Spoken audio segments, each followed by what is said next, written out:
Good morning. Smattering of English League One, English League Two, and international football. And a reminder to you that English League One, English League Two can be very, very unreliable, but can also yield some really decent plays. Let's take a look at yesterday's green screens. And this is something we have to be careful with in English League One, English League Two. It's the unreliability.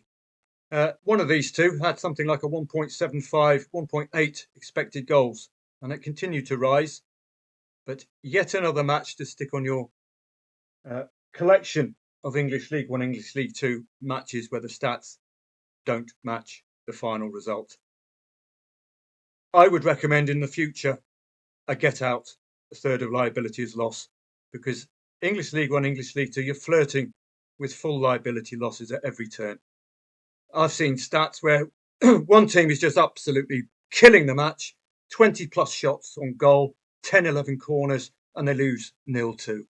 You can't make it up. You really can't. Notts County yesterday, really solid stats, but they only managed a 1-1 yesterday. You can see that juicy 104 quid that they could pull off the 2-1, but the 1-1 came a little bit too late in the match, but as you can see, very little harm done. This is how I like to set up my match odds. I like to have a huge profit on the favoured team and a loss if we get to a draw, small enough to keep you interested in staying in. That's the important thing. Interested in staying in.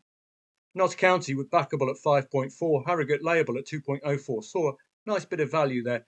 Couldn't really, well, you could have gone Notts County +1, I would suspect, given Harrogate with 2.04.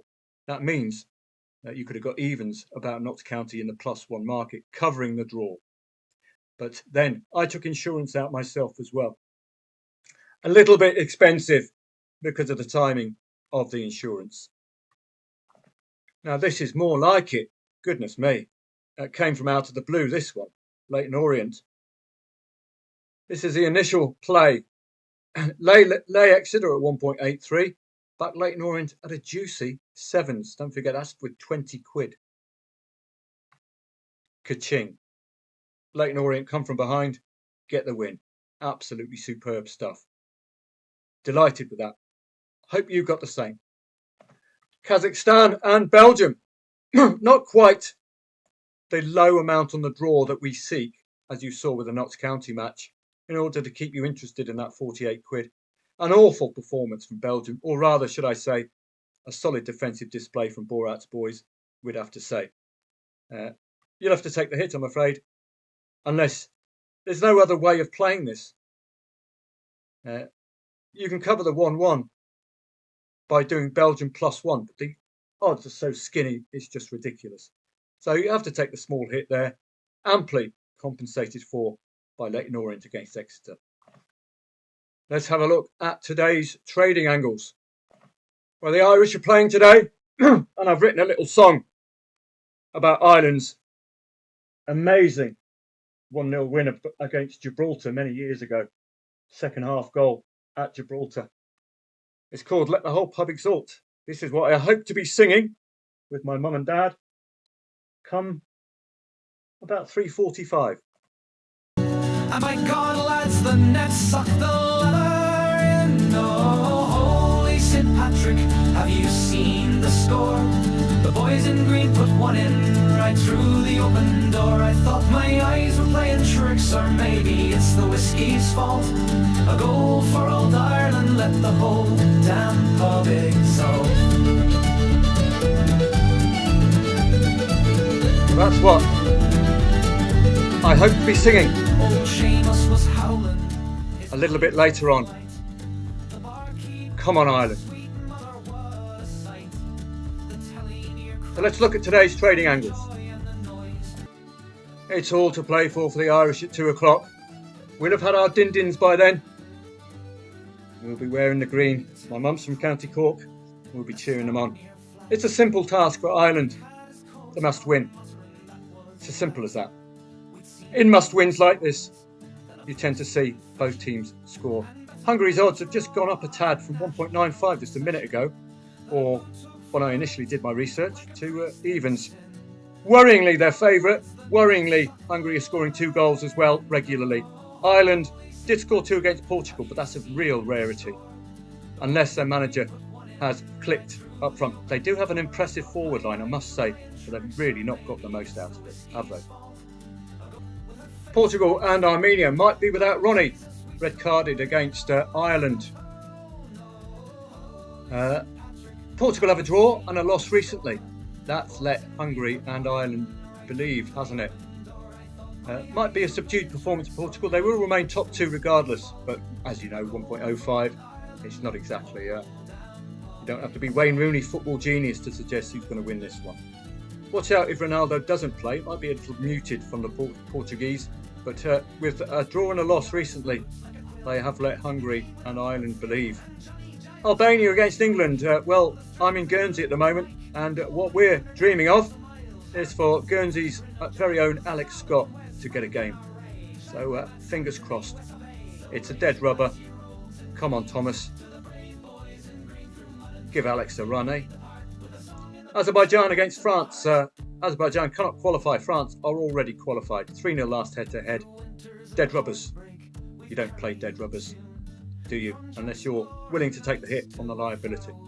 Serbia against Latvia cannot breach the top 2. 0-1 last head-to-head win for Serbia. Latvia cannot breach the top 2. 1.25 for a side winning 1-0 latest in a match they don't need to win. You'll have to be howling mad Murdoch to be lumping on that. It's not a must win. It could be a laboured performance from the Serbians today. We don't know. We shouldn't be playing unless there's a compelling argument in play. Ukraine against Iceland. Battle for second place with a -3 goal difference and identical points with Iceland. Now, it's not a goal difference between Ukraine and Iceland. The goal difference is more like 7. So I think it's 7, or I'm not too sure. I think I'm getting that mixed up with Norway. Strong both teams to score pattern for Ukraine. Only France did they fail to score. 3-5 last head-to-head. This could be a juicy match.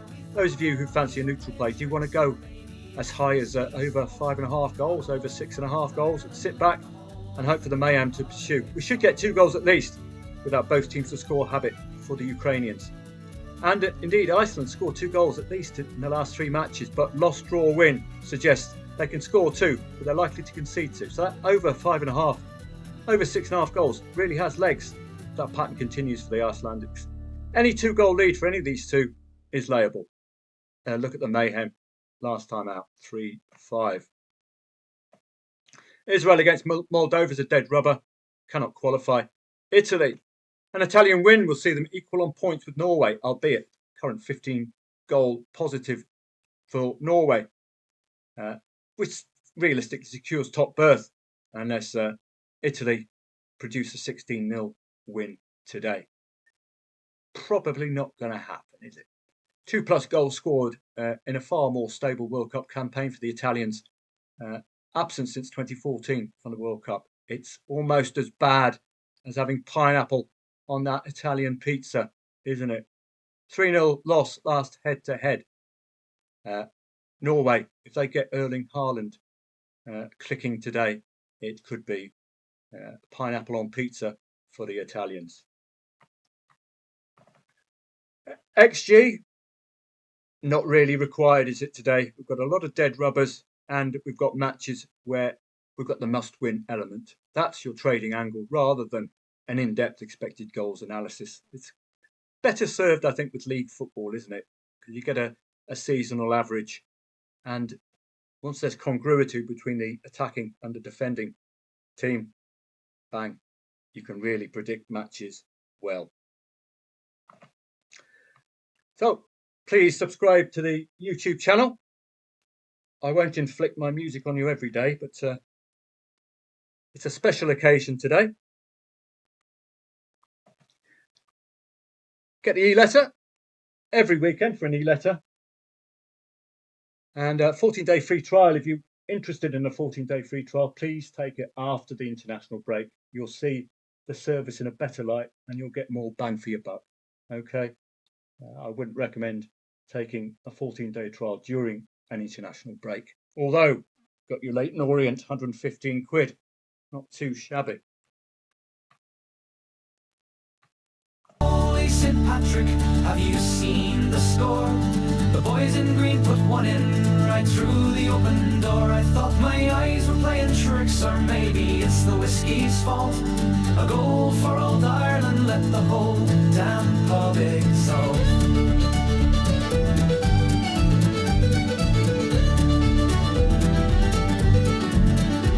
Old Seamus was howling. So you get the idea with that.